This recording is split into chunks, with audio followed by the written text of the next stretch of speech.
টাকা মানুষকে শেখায় কি করে মানুষকে দূরে রাখতে হয়। মানুষ যখন হঠাৎ করে অনেক টাকা বা ক্ষমতার অধিকারী হয়, তখন তারা মানুষকে নিয়ন্ত্রণ করতে শেখে আর সম্মান করাটা ভুলে যায়।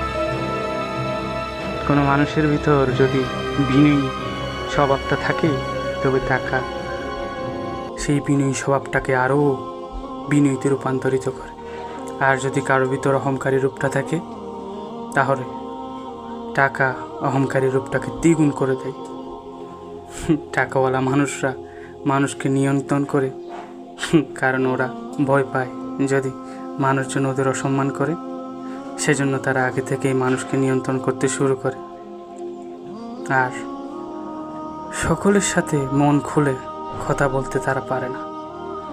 যদি কোনো ভুলে এমন কিছু বলে ফেলে যাও বলা উচিত না,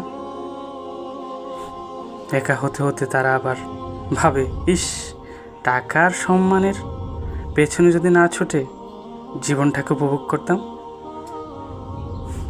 তাহলে হয়তো জীবনটা অন্যরকম হতো। যাদের টাকা নেই তারা টাকা নিয়ে চিন্তা করে, আর যাদের পাশে কেউ নেই তারা পাশে কেউ নেই কেন এটা নিয়ে চিন্তা করে। এটাই বাস্তব।